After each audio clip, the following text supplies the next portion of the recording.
Welcome to Real Talk with Bay Area real estate expert Jonathan Fleming. Getting real about the risks and benefits of buying and selling real estate in today's dynamic and changing real estate market. Jonathan holds an MBA and is a 21-year veteran of Bay Area real estate, providing his unique hands-on experience, helping owners with sales and leasing, as well as property management of mixed-use and commercial properties. Welcome to the show. Let's hear some real talk from Jonathan Fleming. What's up, Jonathan? My name is Jonathan Fleming. And, when you've been doing real estate about 20 years, you've seen about maybe one or two crashes. 2008 was a interesting crash. I kind of felt that crash happening. I remember I was taking a trip to San Diego at the time. And I remember this old man told me one time, he said, son, when the taxi cab driver owns multiple houses in a real estate market, it's about to crash. And one of the funniest things happen is, I get off the plane, the weather is beautiful. Walking to the taxi. And the minute I get in the taxi, taxi cab driver starts talking to me. He said, what are you doing? What are you in town for? I said, I'm in town for a real estate conference. And he got so excited. The first thing he says is like, I've bought 2 houses. I bought them with these new loans they have available, stated income loans. And I just basically made up an income and told him, and I had really great credit. He told me he had bought 2 homes in San Diego, investment property that is. And at the same time, I was happy for him. However, I started thinking about what that older guy had said. He said, when a taxi cab driver tells you he owns multiple homes, we're going to crash. And this is not to hate on taxi cab drivers, or I love them. But San Diego was still a pretty, it wasn't cheap during that period of time. And everybody you knew had bought real estate. Long story short, go to the Mike Ferry Real Estate Conference, and that's what people were talking about. People were talking about there is this fear about the real estate market crashing. And believe it or not, that real estate market did crash. It crashed really, really bad. I think I had 3 transactions in escrow. We were deep into it at the time, and banks would not finance properties. They wouldn't do the short sale. Banks just said no. Banks basically just closed up shop because they just were not buying the valuations. They were not buying the run up in prices, and all that crazy exuberance that was in the market disappeared overnight.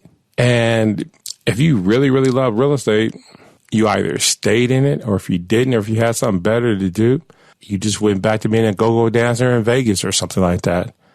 However, that was like one of the biggest challenges ever in life to me as an entrepreneur, because I was doing real estate full time and I could not understand. It just seemed like your ability to make money was just shut, because the banking system, it just seems like there was almost like it reminded me of that George Bailey movie, It's a Wonderful Life, when the banks just ran out of money, or the banks just basically said, we're not loaning to you guys anymore.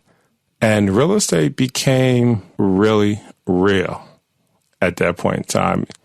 It got to the point where I had a few nights, I had many moments where I just kind of questioned whether I wanted to continue this. So a lot of times when I look at the Bay Area real estate market today, and I think about properties or homes I've sold to people, and I just think about the difference in this market versus that market. There were not a lot of people putting money down in the previous crash markets we had.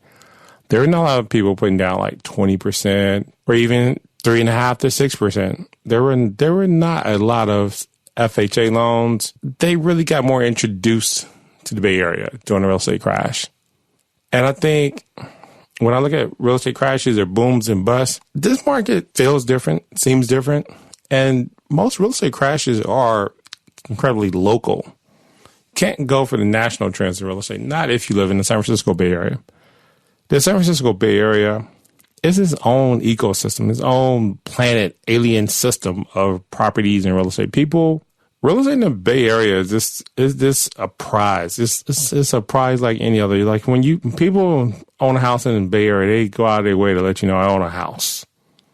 That's how valuable real estate is in the San Francisco Bay Area. So when I look at the market today, I just see pluses. I see some negatives here and there, but that's what a market does. A market finds itself, it finds its wings, and you, as either the buyer, seller, or the professional working in it, you find your way. For a lot of sellers, it's going to be like a seesaw. The seesaw meaning you were up a little bit higher before. You might be a little bit more even now. However, you can still sell your house and go buy you another one. You'll probably even get a better deal on the one that you are going to buy when you sell your house, because that market might be going through some transition or in transition already, and you will be able to get that house at an even greater price. But there's always going to be that seller who says, no, but I wanted this price for my own house. And no, you'll find a better deal. That's markets. That's just what market's supposed to do. And for a buyer of real estate, you're probably saying to yourself, oh my God, I should have bought when it was like 4%. Yeah. You could probably say that about a great deal of things in life. The market is going to bring back a lot of adjustable rate mortgages.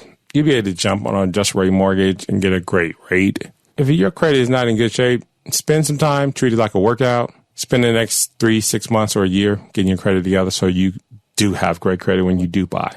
So at least you're beyond the 680 credit range.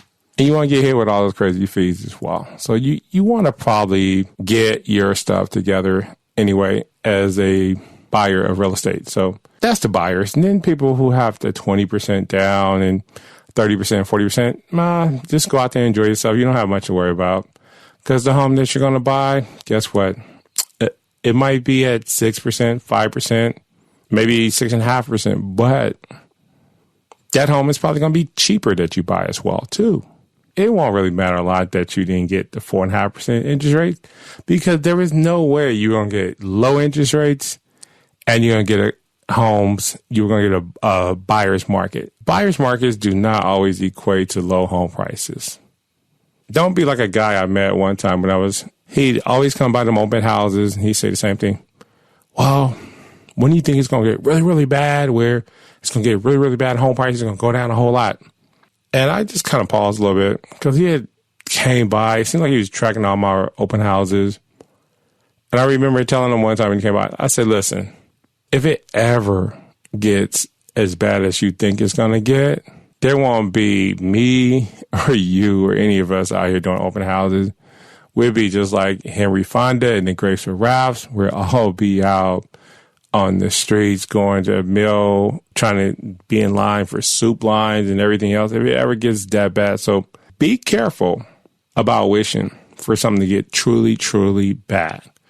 Maybe more competitive, maybe to the point where you're able to do things a certain way, but do never, there's never going to be the perfect time for anything that you want to do. There's never going to be a perfect time. Best times is when you can find the terms. You might find the great terms you like, or you may find the price you like. Hey, if you find the most perfect situation, hey, pat yourself on the back. God bless you. However, we are just going to enter a normal real estate cycle where there's going to be homes available for sale, and they're going to sit beyond 45 days. And you're going to be able to go in there and make a better deal for yourself. And if you're selling your house, you're still going to get a ton of money for whatever you're selling, because difficult. Baby, just tell them this. Hey, you didn't buy it for that price. Now, did you? Did you really buy it at the price? That's what my mother's advice was when I told her I was dealing with a difficult seller who did not either want to lower their price or were just non-negotiable on any terms whatsoever when I was listing properties for sale. So that's my opinion about the Bay Area real estate market. There's going to be some twists and there's going to be some turns. There's going to be some great deals out there for people who are buying or selling. Markets do what they do.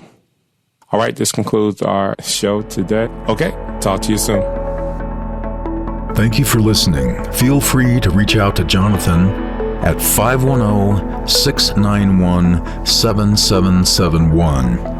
He's happy to answer any questions that you might have.